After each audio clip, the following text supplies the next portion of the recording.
저희들에게 주신 말씀 역대상 20장 1절에서 8절 말씀 가지고 하나님보다 더 큰 거인은 없다, 이런 제목으로 하나님의 은혜 함께 나누고자 합니다. 결혼하기에 두려운 남자들이 있답니다. 첫째는 어머니가 내 금쪽 같은 새끼 하면서 엉덩이를 툭툭 치는 집의 아들. 둘째, 타고난 효자라는 말을 듣는 남자. 저도 그런 말을 많이 들었던 적이 있습니다. 셋째, 개천에서 용났다는 말을 듣는 남자. 왜요? 설날이나 추석날 개천으로 끌려가기 때문에 그렇습니다. 여러분, 오늘 이 예배 시간에 어떤 모습으로 오셨습니까? 두려움으로 끌려오셨습니까? 아니면 하나님을 사랑하는 마음으로 이 자리에 오셨습니까? 사랑의 마음으로 하나님을 꼭 만나시고 가시기를 바랍니다. 요즘 참 두려움이 많은 세상입니다. 두려움이 우리를 지배하고 있습니다. 이 두려움 때문에 보험 상품이 참 많이 팔린다고 합니다. 심지어 요즘에 음식을 드시는 것을 봐도요, 즐거움으로 보다는 두려움으로 드실 때가 많은 것 같아요. 이거 먹으면 배가 나오고 살찌고 체지방이 늘고 내장 비만해, 나 고혈압이고 나 당뇨인데 생각하면서 먹지 않는 분을 제가 거의 못 본 것 같습니다. 그래서 여러 종류의 다이어트가 나오죠. 황제 다이어트, 사우스비치 다이어트, 구석기 다이어트 등등. 즉 우리 삶의 구석구석에 얼마나 많은 두려움들이 들어와 있는지 모르겠습니다. 요한일서 4장 18절 말씀에 사랑 안에 두려움이 없고 온전한 사랑이 두려움을 내어쫓나니 두려움에는 형벌이 있습니다. 두려워하는 자는 사랑 안에서 온전히 이루지 못하였느니라. 두려움이 많은 사회가 바로 사랑이 없는 사회입니다. 왜냐하면 나 하나도 지키기 힘든데 어떻게 타인을 생각할 수가 있겠습니까? 그 두려움 때문에. 내 자식 하나도 키우기 힘든데 어떻게 남의 아이들을 케어할 수가 있겠습니까? 그래서 두려움이 많은 사회나 공동체에서 자연히 나타나는 현상은 극단적인 이기주의 현상입니다. 디모데후서 1장 7절에도요, 하나님이 우리에게 주시는 것은 두려워하는 마음이 아니요 오직 능력과 사랑과 근신하는 마음이니. 성경에는 항상 두려움과 사랑을 항상 반대 개념으로 그렇게 보고 있습니다. 여러분, 유명한 테니스 선수였던 짐 길버트, 그가 5살 되는 해에 어머니를 따라서 치과에 가서 어머니가 치료받는 모습을 보게 되었습니다. 그런데 치료받던 그의 어머니는 그 자리에서 갑자기 심장마비로 돌아가시고 말았습니다. 그 모습을 지켜보던 어린 길버트의 마음에 얼마나 큰 충격을 받았겠습니까? 나중에 그가 자라서 유명한 테니스 선수가 되었으나 그는 여전히 치과에 대한 공포증에 사로잡혀 있었습니다. 그런데 그가 이빨 치료를 받지 않으면 안 되는 그러한 시기가 오자 어쩔 수 없이 돈이 많으니까 치과에는 가지 않고 주치의를 자기 집으로 모셔서 치료를 받기로 했습니다. 그러나 그의 입에 치료기를 대는 순간 그도 역시 심장마비에 걸려서 죽고 말았습니다. 차라리 병원에 갔으면 옆에 간호원들도 있고 기계들도 있으니까 나았을 텐데, 그 치료 도구가 얼마나 크고 무섭게 느껴졌겠습니까?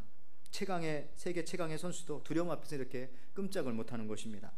여러분, 워싱턴 DC에 가면은 링컨이 애용하던 성경이 거기에 보관되어 있다고 합니다. 그런데 그 성경 속에 손때에 이겨져서 눌린 자국이 있는 성경이 있습니다. 그 부분이 있습니다.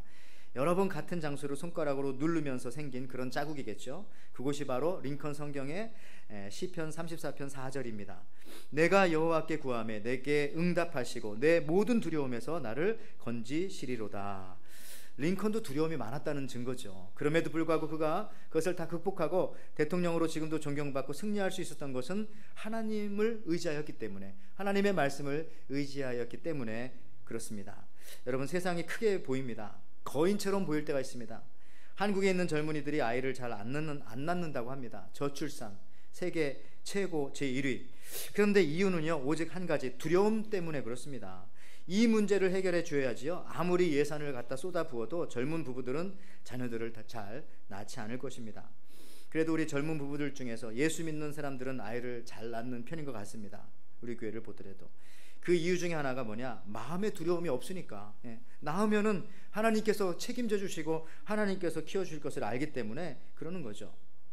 여러분, 가만히 생각해 보면요, 우리 그 바퀴벌레도, 바퀴벌레를 무서워하는 사람들도 꽤 있습니다. 덩치가 큰 남자들도요. 그런데 엄밀히 따지고 보면 여러분, 바퀴벌레가 사람을 물어뜯나요? 아니면 무슨 바퀴벌레가 사람을 공격하나요? 아니면 바퀴벌레가 나에게 날아와서 독가스를 품고 도망가나요? 아무것도 안 하는데 그냥 두려운 겁니다. 저도 참 신기합니다. 마귀는 이처럼 이 두려움을 사용해서 장수도 장사도 붙잡아 둡니다. 사울과 엘리압과 그의 군대들이 골리앗 앞에서 끔찍하지 못하지 않았습니까? 여러분, 안개가 아무것도 아니잖아요. 사실은 어떤 과학자들은 말하기를 뭐 이 하와이 공항이나 아니면 뭐 인천공항, 뭐 큰 공항일수록요, 거기에 끼어 있는 안개 때문에 비행기가 착륙하지 못하고 이륙하지 못하는데, 사실 그 안개를 다 이렇게 모아서 넣으면은 이 컵 하나밖에는 되지 않는다고 그렇게 말을 합니다. 그렇지만은 그 두려움이 이처럼 아무것도 아닌데 실제로 강력하게 행사하고 작용하고 있는 겁니다. 여러분, 오늘 그 성경 본문 말씀은요, 우리가 날마다 큐티하고 또 지난주 사실은 생명의 삶의 금요일에 해당하는 본문입니다. 최근 저희 교회는 이 생명의 삶을 통해서 역대기 상의 말씀을 새벽마다, 또 새벽 예배 나오시는 분들은 듣고, 그 다음에 화요일 금요일 주일마다 큐티 모임에서 그거를 서로 나누고, 그 다음에 1:1 제자 양육 시간에도 일부분 이 본문으로 서로 나누면서 시작하는 걸로 알고 있습니다. 그리고 에덴교회의 구역 모임인 사랑방 모임에서도 최근 이 역대기 상의 말씀을 가지고 함께 나누고 있어서 사실 우리한테는 굉장히 익숙한 부분입니다. 여러분, 이 역대기 상은요, 현재 유대인들이 사용하는 히브리 성경에 보면은 맨 마지막에 있는 책입니다. 처음에는 창세기, 맨 마지막에는 역대기 상하. 즉 그 내용은요, 사무엘 상하와 열왕기 하의 내용과 동일합니다. 그래서 해석하는 관점에 차이가 있어요. 왜냐하면은 이 사무엘 상하와 열왕기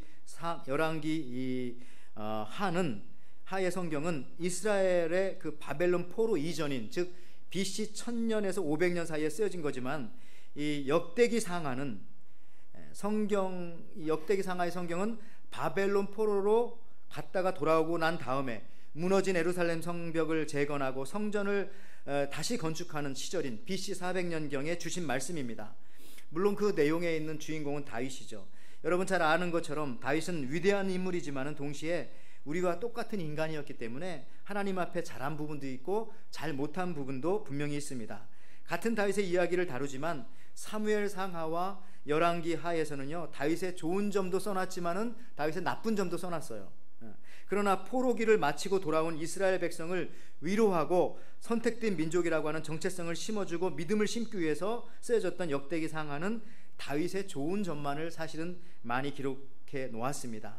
그래서 어떤 신학자들은 말하기를, 나중에 우리가 천국에 가서도 우리에게 대해서 하나님께서 이제 기록을 남겨주셨을 텐데, 아마 이 역대기 상하처럼 우리의 좋은 점만을 하나님께서는 부각하여 주실 것이다, 이렇게 말하는 신학자들도 있습니다. 일리가 있는 말씀입니다. 그렇지 않으면 우리가 천국에 가서 나 저 사람 잘못한 거 다 아는데, 나쁜 거 다 아는데, 천국에 가서 그러면은 그런 말을 듣는 사람도 나쁘지만 그걸 생각하는 사람도 나쁜 거잖아요. 어떻게 저 사람이 천국에 왔을까? 그러니까 그런 것들은 잘 기억나지 않을 거라는 겁니다. 어쨌든 역대기 상하는 다윗의 좋은 점만을, 그 다음에 같은 내용을 담고 있는 열왕기 하와 사무엘 상하는 다윗의 좋은 점도 기록하지만 나쁜 점도 동시에 기록했다.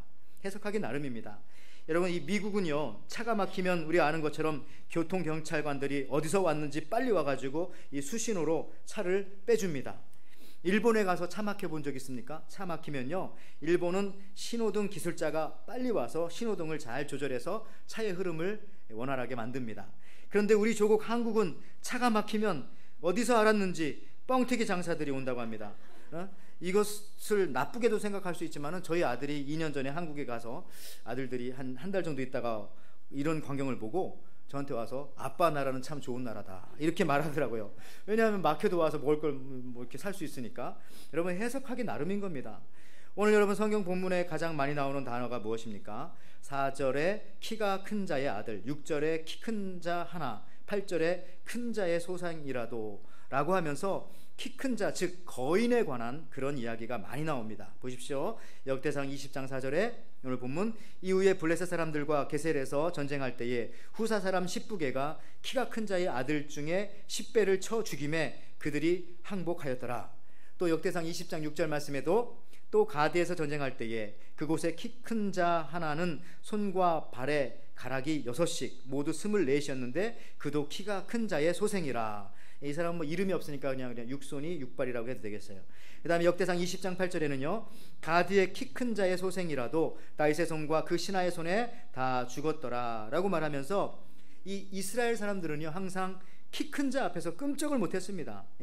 다윗이 골리앗을 쓰러뜨리기 전까지 사울 왕과 그의 부하들은요, 40일 동안 이 골리앗, 이 거인 3m가 되는 거인 앞에서 끔찍을 못하고 얼어붙은 듯이 그렇게 서 있었던 것입니다. 좀 더 오래된 과거 이스라엘의 역사를 살펴봐도요, 이스라엘 백성이 이집트를 나와서 약속의 땅 가나안 땅에 들어갈 때도 결국 들어가지 못한 이유 중에 하나가 뭐냐?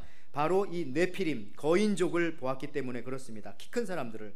오늘 성경에 나오는 이 라파, 즉 이 거인, 자이언트 때문에 그랬죠. 민수기 13장 32절에서 33절 말씀해 보면, 이스라엘 자손 앞에서 그 정탐한 땅을 악평하여 이르되 우리가 두루 다니며 정탐한 땅은 그 거주민을 삼키는 땅이요, 거기서 본 모든 백성은 신장이 장대한 자들이며 거기서 네피림의 후손인 아낙 자손의 거인들을 보았나니 우리는 스스로 보기에도 메뚜기 같으니 그들이 보기에도 그와 같을 것이니이다.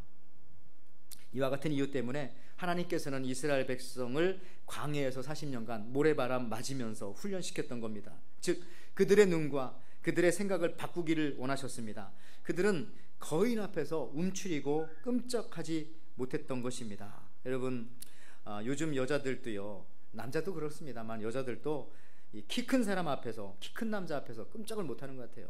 그래서 뭐 그런 남자들을 흔히 돈키호테라고 하잖아요. 돈 많고 키 크고 호남형의 테크닉이 좋은 남자는 뜻이래요. 반대로 여러분, 이 엄지 이거 엄지척이라고 합니까? 아니면 뭐 굿잡 사인입니까? 예. 이거는 옛날에는 이게 당신 최고야 라고 하는 건데요, 요즘에 이거 조심해서 사용해야 됩니다. 어떤 분도 그때 제가 설교하고 나갈 때 제 앞에서 밑으로 이러면서 나가시더라고요. 이게 뭐냐면 뭐 오늘 은혜 받았다 이런 사인인 건 알지만 기분이, 왜냐하면 이 사인은요, 당신 키 작고 배 나오고 뚱뚱해, 뭐 이런 사인이기 때문에 이거 사용할 땐 좀 조심을 하기를 바랍니다. 여러분, 어쨌든 요즘 이 키 큰 사람, 키 큰 남자, 키 큰 여자 인기 좋은데요, 여러분에게 오늘날 이런 거인 같은 존재가 뭡니까? 예? 여러분을 움직이지 못하게 하는 그것들이 무엇입니까? 여러분이 이미 받은 하나님의 약속의 말씀마저 무색해 하는 그 큰 문제가 뭐냐고요. 그 거인 같은 것들이 경제적인 문제입니까? 아니면 뭐 자녀의 문제입니까? 직장이나 혹은 직장 상사, 동료와의 그런 문제입니까? 아니면 가장 가까이 있는 여러분 가족의 문제입니까? 여러분의 아내가 거인 같아요? 여러분 남편이 그냥 평생 내 앞에서 거인처럼 나를 그냥 가로막고 내 인생을 힘들게 만들었습니까? 누굽니까? 거인의 실체를 우리가 알아봐야 하겠습니다. 사람의 원수가 자기 집안 식구니라 라고 하는 말씀이 있듯이요, 한 노년의 부부가 있었습니다. 젊어서 남편이 아내에게 못되게 굴었는지 평생 원수로 지내면서 싸웁니다. 이 할머니와 할아버지가 얼마나 싸웠는지 할아버지가 돌아가시면서도요, 이 유언처럼 이렇게 말하는 거예요. 하시는 말씀이, 내가 죽으면 관뚜껑을 열고 흙을 파고 나와서라도 당신 죽을 때까지 괴롭힐 거야 라고 할아버지가 할머니한테 이런 말을 하는 겁니다. 아니, 그 옆에 이렇게 임종하실 것 같아서 왔던 가족과 친척, 친구들이 이 말을 듣고 다 그냥 깜짝 놀란 겁니다. 도대체 어떻게 살았기에. 며칠 후 할아버지가 돌아가시고 장례식을 치렀습니다. 그런데 의외로 할머니의 표정은 편안합니다. 친구들과 친척들이 걱정하면서 이렇게 말합니다. 친구들이, 야, 너 어떻게 하려고 그런 소리를 듣고도 그렇게 표정이 안 바뀌고 편안할 수가 있냐 하면서 놀랍니다. 그리고 할머니는요, 오히려 그냥 한 달쯤 지난 다음에는 친구들을 초대해가지고 파티를 엽니다. 파티를. 그런데 이번에도 친구들이 걱정이 되어가지고, 야, 너 어떡하려고 그러냐? 너는 네 죽은 남편이 한 소리를 듣고도, 그런 소리 한 소리를 듣고도 걱정도 안 되냐? 그랬더니 할머니가 하는 말이, 걱정하지 마. 내가 누구냐? 그럴 줄 알고 남편 관을 거꾸로 묻어버렸거든. 아마 지가 관뚜껑을 열고 나와도 지금 계속 땅 밑으로 파고 들어갈 거야. 뭐 웃자는 얘기겠습니다만, 여러분, 어떤 것들이 내 인생에 거인처럼 서서 우리들의 길을 막고 있는 것입니까? 예? 그런데 오늘 성경 본문에 보면 다윗의 부하들이요, 이 거인들을 다 물리칩니다. 누가 물리친다고요? 다윗의 부하들이. 예? 후세 사람 십부게가, 또 야엘 사람 엘하나니, 다윗의 형 시므아의 아들 요나단이 이 거인들을 다 물리치는 겁니다. 얼마나 통쾌하고 놀랍습니까? 과거 다윗이 거인 골리앗을 물리쳤던 25년 전의 그 일과 같이 지금 25년 지난 지금 그의 부하들이 다윗과 같이 나머지 거인들을 하나씩, 둘씩, 셋씩 다 지금 물리치고 있는 겁니다. 자, 이제 그들의 눈에 보이는 거인들은 다 물러갔습니다. 그런데 성경은 놀라운 것을 지적합니다. 그 놀라운 일은 진짜 괴물 같은 거인이 다윗의 왕궁에 살고 있었던 것입니다. 보이지 않게 숨어서 사는 그 엄청난 거인이 25년 동안 숨어서 다윗의 왕궁에 살고 있던 거죠. 다윗이 누굽니까? 다윗은 최대의 거인 골리앗을, 그것도 25년 전에 물리친 사람입니다. 그런데 어느 순간 다윗이 사는 이 왕궁에, 그 왕궁의 옥상에, 그의 마음속에 보이지 않는 어마어마하게 큰 다윗을 넘어뜨릴 거인이 숨어 살고 있었던 것입니다. 누구에게도 들키지 않게 지금까지. 오늘 말씀 1절을 보세요. 역대상 20장 1절 2절에 해가 바뀌어 왕들이 출전할 때가 되매 요압이 그 군대를 거느리고 나가서 암몬 자손의 땅을 격파하고 들어가 라빠를 에워싸고 다윗은 예루살렘에 그대로 있더니 요압이 라빠를 쳐서 함락시키매. 해가 바뀌었다는 것은 영어 성경에 보면 봄이 되었다. 봄이 되면 팔레스틴 사람들은요, 각 나라가 전쟁을 시작합니다. 자기 땅을 지키기 위해서. 고대 사회가 그러했습니다. 그러면 왕들이 함께 나가는 겁니다. 과거 다윗은 항상 부하들 앞에 나가서 싸웠습니다. 부하들을 내보내고 자기가 뒤에 남아서 안일과 안락을 즐기던 사람이 아니었습니다. 그런데 이제 다윗이 나이가 먹었고 연륜이 쌓이고 또한 12지파의 왕이 되고 나라가 부강해질 뿐만 아니라 백향목 궁전까지 누가 선물로 지어서 주었고, 두루 사람이 또 더 나아가서는 선지자를 통해서 이제 하나님의 성전이 네 아들 때에 아름답게 지어질 것이라고 하는 종교적인 약속까지 받았습니다. 자, 모든 것이 다 잘 되고 있었습니다. 그러나 이때가 다윗이 가장 강한 때가 아니라 인생에서 가장 약한 때고 가장 위험한 때가 되었던 것입니다. 그의 마음속에 숨어 있었던 이 엄청난 거인이 서서히 일어나기 시작했던 것입니다. 오늘 말씀과 같은 내용을 담고 있는 성경이 사무엘하라고 제가 초반에 말씀드렸습니다. 사무엘하 11장 1절을 보십시오. 해가 돌아와서 왕들의 출전할 때가 되매 다윗이 요압과 그 신복과 온 이스라엘 군대를 보내니 저희가 암몬 자손을 멸하고 라빠를 에워싸고 다윗은 예루살렘에 그대로 있으니라. 같은 말이잖아요. 근데 이 사무엘하에서는 다윗의 나쁜 점도 기록하고 있다고 제가 말씀드렸죠. 자, 그렇다면 지금 다윗의 부하들은 암몬이란 나라와 그의 암몬의 수도인 라빠를 정복하고 하는 중에 다윗은 왜 출전하지 않은 것입니까? 지금 그렇다면 다윗은 무엇을 하고 있었습니까? 같은 배경을 적고 있는 성경 역대기상에는 나오지 않는 이 숨겨진 부분이 지금 사무엘하 11장에는 적나라하게 기록되어져 있습니다. 사무엘하 11장 2절 말씀을 계속해서 보시면요, 저녁 때에 다윗이 그의 침상에서 일어나 왕궁 옥상에서 거닐다가 그곳에서 보니 한 여인이 목욕을 하는데 심히 아름다워 보이는지라. 바로 우리아의 아내 밧세바를 범하는 장면입니다. 사무엘하 11장 4절에 다윗이 전령을 보내어 그 여자를 자기에게로 데려오게 하고 그 여자가 부정함을 깨끗하게 하였으므로, 이제 생리가 끝났다는 겁니다. 더불어 동침함에 그 여자가 자기 집으로 돌아가니라. 그 여인이 임신함에 사람을 보내 다윗에게 말하여 이르되 내가 임신하였느니라 하니라. 나중에 이제 우리아를 죽이게 되는 거죠. 그렇습니다. 결국 오늘 본문에서 보는 것처럼 진짜 거인은 우리가 눈으로 보는 십배, 라흠이, 아까 육손이, 이게 아닙니다. 물론 오늘 성경 본문 말씀 8절에 보면요, 가드의 키 큰 자의 소생이라도 다윗의 손과 그 신하의 손에 다 죽었더라라고 성경은 기록하고 있지만 저는 이것이 성경의 본심이 아니라고 생각합니다. 왜냐하면은 어떤 면에서 이것은 역설적인 기록이라고 생각합니다. 다윗 네가 다 죽였다고? 천만에. 그러면서 그걸 알 수 있는 것은 그 다음 성경인 역대기 20장 21장 1절을 한번 보십시오. 바로 이어집니다. 역대상 21장 1절에 이렇게 나옵니다. 사단이 일어나 이스라엘을 대적하고 다윗을 충동하여 이스라엘을 계수하게 하니라. 인구 센서스를 했다는 겁니다. 다윗이 마음속에 숨어있던 거인이 서서히 일어나서 음욕을 통해서 다윗을 넘어뜨립니다. 그리고 그 다음에는 다윗을 교만하게 만들어서 군인의 숫자를 조사하게 만든다는 거죠. 이제 수많은 다윗을 대적하는 영적 거인들이 일어나기 시작합니다. 두렵지 않습니까? 사단이 일어나 이스라엘을 대적하고 다윗을 충동하여 교만한 마음으로 인구 조사를 했고요. 결국은요, 백성 7만 명이 죽게 됩니다.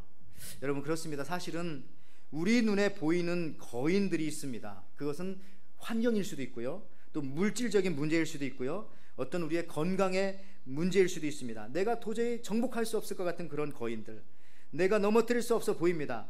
나는 그 앞에 메뚜기 같아 보입니다. 그러나 여러분들, 지나온 날들을 돌이켜 보십시오. 하나님이 우리와 함께 하셨기 때문에 사실은 그 거인들을 다 물리치고 오늘 여기 와서 우리가 하나님 앞에 예배를 드리고 있는 것입니다. 때로는 내가 다윗처럼 십부개처럼 엘하난처럼 요나단처럼 거인들을 보기 좋게 물리쳤습니다. 그런데 여러분, 내 마음속에 있는 이 보이지 않는 거인, 이걸 어떡합니까? 이게 문제라는 것이죠. 여러분, 라스베가스 도박장에 없는 거 세 가지가 있대잖아요. 창문이 없습니다. 거울이 없습니다. 거긴 시계가 없습니다. 시계가 없어야 시간 가는 줄 모르고 도박하고, 거울이 없어야 자신의 초췌한 모습을 보지 않기 때문에 계속 머물러 있는 거죠. 그리고 이 라스베가스에 가면요, 옛날에는 그 커피가 기본적으로 진합니다. 그 에스프레소 더블샷을 거기다 보통 기본이 그렇게 주는 거예요. 왜냐하면은 진한 커피 먹고 밤에 잠자지 말고 도박하라고. 그리고 호텔비가 쌉니다. 공기가 좋습니다. 화장실은 멀어요. 잠 깨고 빨리 도박하라고. 즉 좋은 조건은 다 갖춰놓고 도박하게 하는 거죠. 왜 이렇게 좋은 환경을 만들어 놨다고요? 죄 지으라고 만들어 놓은 겁니다. 그렇습니다, 여러분. 눈에 보이는 것만이 나를 넘어뜨리는 것이 거인이 아닙니다. 오히려 거인은 다윗처럼 우리 마음 안에 있는 것입니다. 사실은 거인이 너무 크면 보이지 않고요, 너무 가까이 있어도 보이지 않죠. 내 속에 있는데 이 거인이 안 보이잖아요. 그러나 존재합니다. 요즘 우리가 신앙생활 하는데 사실 너무 편하지 않습니까? 내가 신앙생활 한다고 여러분 누가 박해하는 사람 있었어요? 오히려 교회 오면은 우리가 다 VIP가 되잖아요. 목사님들이 나와서 잘 오셨다고, 감사하다고, 오늘도 와주셔서 우리 막 다 고개 숙여 인사합니다. 사실 나와주셔서 너무 감사합니다. 늦게라도. 그런데 여러분, 어떤 면에서 이런 요소들이 보이지 않게 나를 넘어뜨리는 거인이 되어서 내 속에 살고 있는 것은 아닙니까? 그래서 우리가 조금 신앙생활하다가 조금만 서운해도, 조금만 섭섭해도 내 중심적이기 때문에 교회를 떠나고 헌신하지 못하는 것은 아닐까 생각하게 되어집니다. 여러분, 요즘 조금만 뭐 하자고 해도 힘들어하시는 분들 현대 교회 속에는 많습니다. 우리 교회는 그렇진 않은 것 같아요. 우리 교회는 지금은 최대한 열심히 하시는 것 같아요. 근데 왜냐하면요, 이 편안함과 안일함이라고 하는 거인에게 붙잡혀 있기 때문에 그렇습니다. 현대인들의 최고 가치는 안정이잖아요. 안정. 근데 안정되어서 뭐 할 겁니까? 우리가 짧은 인생 살면서 결국 안정되게 살면은 마지막은 안정되게 죽는 것뿐입니다. 그죠?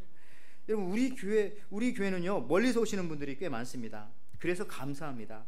그래서 이런 귀한 분들을 보면서 생각하기를, 사실 교회와 집까지의 거리는 문제가 아니다. 마음의 거리가 문제다. 아무리 여기 와이키키에 살고 여기 호놀룰루에 살아도요, 하나님과의 마음의 거리가 멀면 올 수 없는 겁니다. 예배 때. 그렇지만 아무리 거리가 멀어도 하나님과의 마음의 거리가 가까우면 언제든지 올 수 있는 거죠. 여러분, 하버드 대학에 합격하고 멀다고 안 가는 사람 전 못 봤습니다.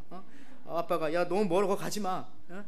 아빠 나 너무 멀어서 그 대학은 못 갈 것 같아요. 이런 사람 한 명도 못 봤어요. 여러분이 힘들게 신앙생활하면 그만큼 뿌리가 깊어지는 것입니다.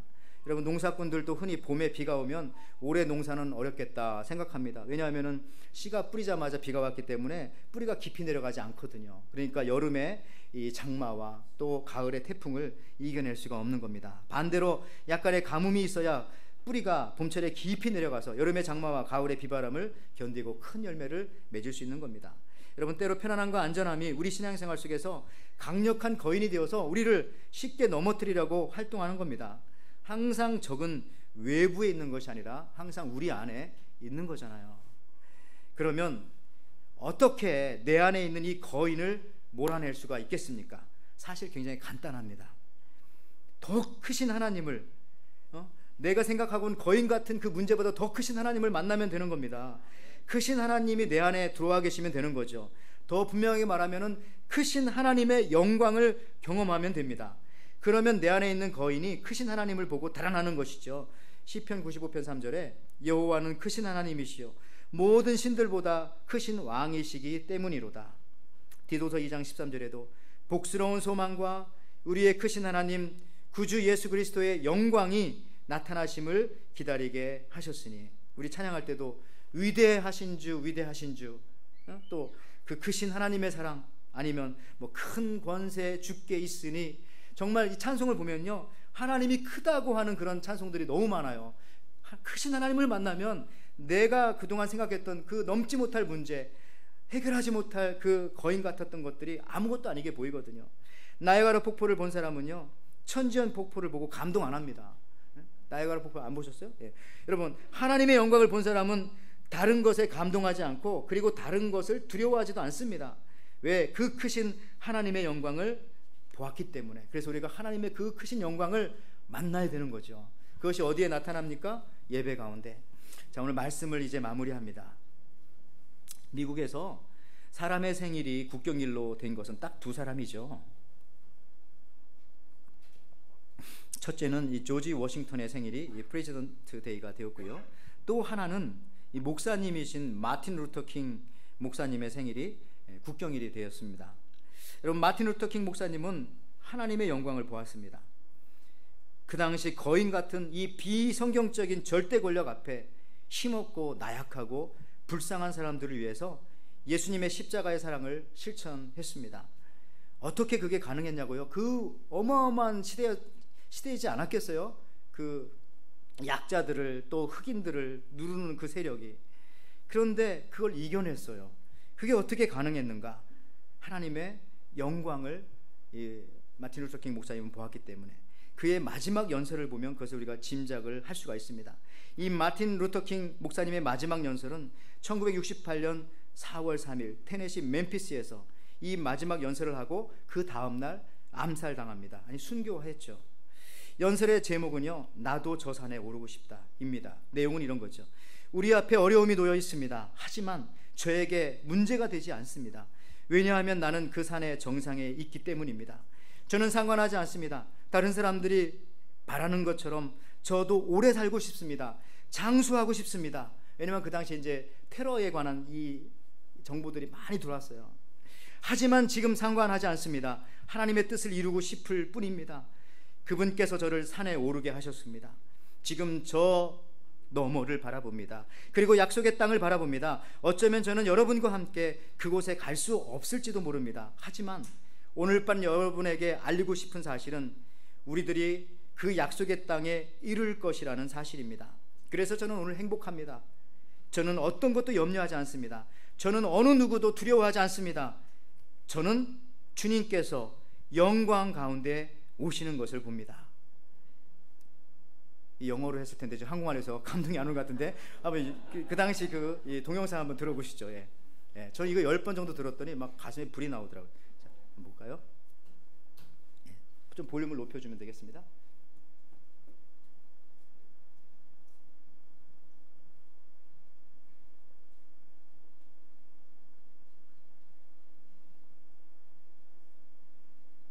We've got some difficult days ahead, but it really doesn't matter with me now because I've been to the mountaintop. I don't mind. Like anybody, I would like to live a long life. Longevity has its place, but I'm not concerned about that now. I just want to do God's will. Yeah. And He's allowed me to go up to the mountain.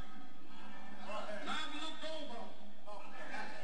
And I've seen the promised land. I may not get there with you. But I want you to know tonight that we as a people will get to the promised land.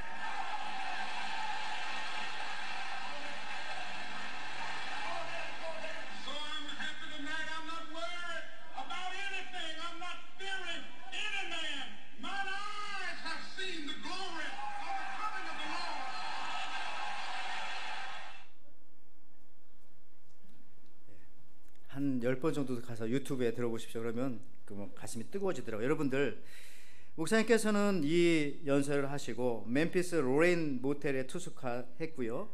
그 다음날 4월 4일 오후 6시 1분 2층 발코니에 있다가 저격을 당했죠. 그래서 총탄이 오른쪽 뺨을 뚫고 들어가서 턱을 지나서 척추를 망가뜨리고 왼쪽 어깨에 박혔습니다. 그리고 하나님 나라에 갔죠.